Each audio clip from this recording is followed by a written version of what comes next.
to the AI Campa Show's second season of Pokemon Universe. Please subscribe and give like.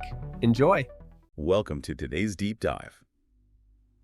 We talk a lot about turning points in history on this show, but I was looking at the notes for today, and I realized we are about to discuss the single most controversial moment in monster catching history. It definitely felt that way at the time. I mean, we are talking about the black sheep that eventually became the greatest of all time for a lot of people. Exactly. We're going back to 2010, Generation V, the Unova region. A huge moment. Right. I remember when this game dropped, the internet was absolutely on fire. And really not in a good way. It was this soft reboot, no classic electric mouse, no giant orange dragon, just 156 brand new, really weird creatures. It was a massive risk. They were trying to recreate the magic of the very first generation by completely cutting the player off from everything familiar. They really locked you in. They did. And the starters, Snivy, Tepig, and Oshawott, they kind of bore the brunt of that anxiety. People felt the designs were too busy or even too human. I remember that exact complaint.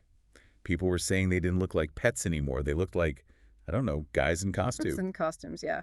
That was a huge criticism. But today, we are unpacking the Unova region starters.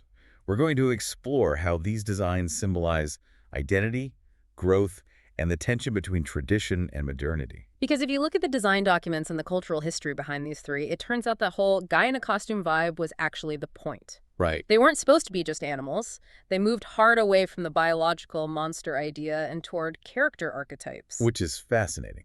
So the goal of our deep dive today is to look at the strategic identities of these three, their real-world cultural inspirations, and how they fit into the setting of the Unova region. And they're doing all of this in a setting that is very familiar to anyone who has ever paid rent in a big city. Oh, absolutely. Yeah. Unova is unmistakably New York City. Unmistakably. But it is not just the skyscrapers, right? Because I feel like people see the big bridge in the game and go, oh, cool, it's Brooklyn. But the thematic connection goes way deeper than just the architecture. It goes into the very foundation of the region. The key word for Unova is diversity. In the previous 4 generations, the regions were all based on different parts of Japan. Right. Culturally, they were pretty homogenous. Exactly. Unova was the first time the franchise went international. The designers really wanted to capture that American melting pot idea. The convergence of different cultures. Yes. So instead of 3 monsters that look like they crawled out of the same local forest, you have 3 starters that look like they came from completely different civilizations entirely. That makes so much sense when you look at them side by side. You basically have a European aristocrat, a Chinese general, and a Japanese samurai, all meeting in the equivalent of Times Square. It is a total cultural clash. And that clash defines their entire evolutionary line, their philosophy, and even how they play in the game. Okay, let us start with the one that I think owns like 90% of the fan art from this generation. The grass type, Snavy. Ah, yes. The regal strategist. I remember the meme so clearly. Smugleaf. Smugleaf was a cultural phenomenon before the official English names were even released, and honestly, it fits perfectly. It really does. When you look at Snivy, it has its arms crossed, eyes half closed, nose literally in the air. It exudes this effortless superiority. It looks like it is judging your credit score, just completely unimpressed with you. That is exactly the vibe. But the evolutionary arc here is what is truly fascinating, because usually these creatures get more beastly or monstrous as they grow. Snivy goes the exact opposite direction. Right, it starts with arms and legs, then evolves into Servine, and then by the time it hits Serperior, the limbs are just gone. It becomes a full-on serpent, which is so weird because biologically you would think, well, that is a downgrade. I just lost my hands. Biologically, sure, but culturally, it is a massive flex. How so? Explain that. Think about the design inspiration. This is heavy European aristocracy. We are talking French royalty from the 18th century. Oh, wow. The collar on Serperior mimics the high, stiff collars of French nobility. By losing its limbs, it is basically saying, I do not need to get my own hands dirty to beat you. That is such a power move. It is literally the old money of the starter trio. It really is. It is the Upper East Side penthouse resident just looking down at the peasants on the street below. Precisely. And this connects to its core philosophy, which is intellect over brute force. Control over chaos. Serperior is not a brawler, it is a tactician. It literally controls the battlefield with a stare. I think it even learns the move glare, right? It does. But the real genius of the design, the aha moment, is how the gameplay mechanics actually reinforce this personality. Oh, we have to talk about the hidden ability. This is the stuff that gives competitive players absolute nightmares. Contrary, it is so perfectly named. This is one of the best examples of gameplay and narrative harmony in the entire franchise. So, for context, there is a move called Leaf Storm. Which is a nuke. It is an incredibly high-damage grass attack. But the drawback is that every time you use it, your special attack stat drops by 2 stages. Essentially, you burn yourself out to do massive damage. Right, so normally you fire it off once, maybe twice if you are desperate, and then you have to switch out because you are just too weak to keep fighting. Exactly. But Serperior gets the ability, Contrary, which reverses all stat changes. So when it uses Leaf Storm, instead of getting weaker, It actually gets stronger. it doubles its own power. It hits you with a tactical nuke and then just stands there, sharper and deadlier than before, ready to do it again even harder. That is terrifying. It is literally saying, I am better than you, and the more I exert myself, the more obvious my superiority becomes. It turns the rules of the system against the opponent. That is the essence of the strategist. It is not about brute force. It is systemic manipulation. It rewards smart players.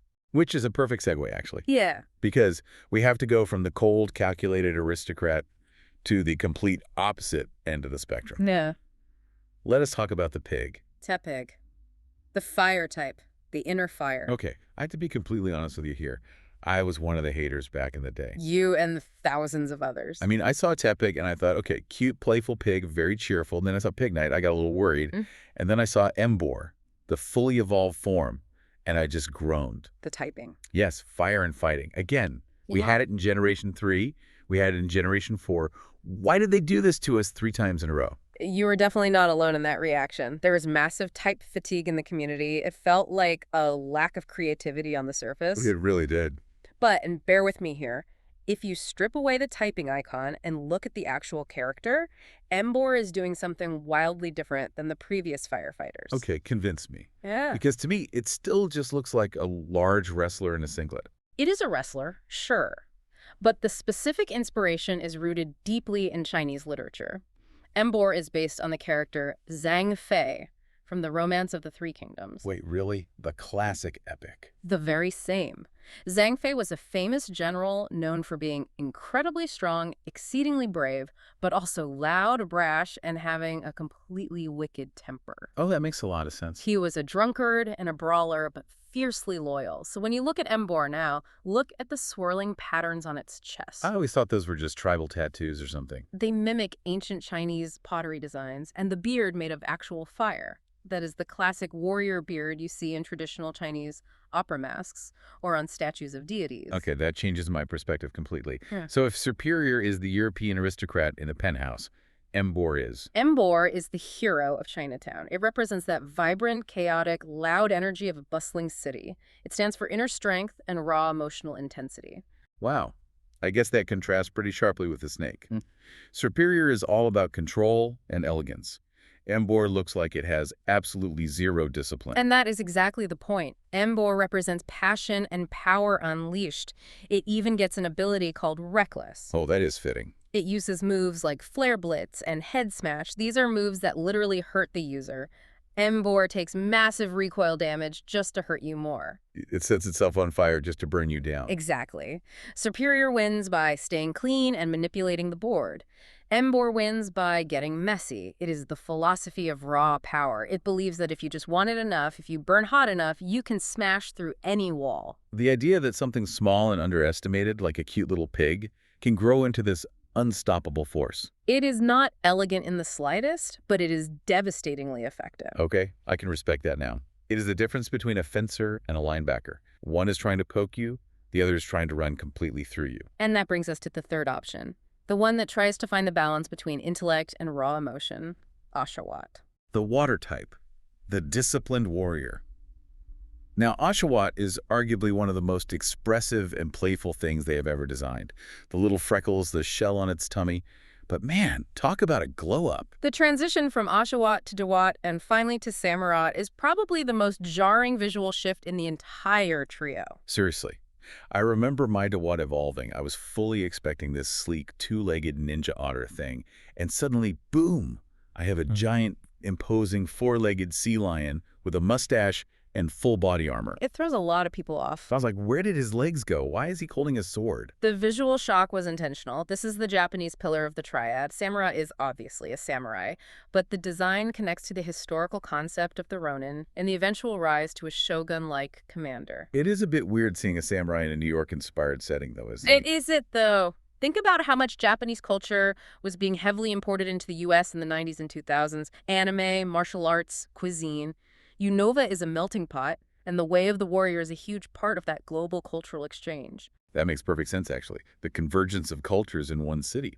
So what is the philosophy here? It is not trickery like Snivy, and is not recklessness like Emboar. It is discipline. Oshawott's entire evolutionary line is about the path of the warrior. You start as a novice. Oshawott literally fumbles with its little shell. Then you become an apprentice. Dewott has 2 shells and distinct practice sword techniques. The student becoming the master. Exactly. And finally, Samurott is the master, fully armored, commanding presence. The scout chop weapon concept is really cool to me. It is one of the first times we saw a design really emphasize using a tool as a primary part of its identity, rather than just relying on natural claws or teeth. Right, because using a tool implies training. You do not just wake up knowing how to expertly wield a sword. You have to practice. That is the narrative arc of picking Oshawott. You are signing up for the grind. You believe that strength comes from repetition, honor, tradition, and perfecting your form. Growth through discipline. It feels the most noble out of the 3. It is definitely the most grounded. Samurott is not trying to trick you with stat reversals, and it is not flying into a blind rage, taking recoil damage. It stares you down, waits for the opening, and strikes cleanly. It represents a structured, honorable path to power.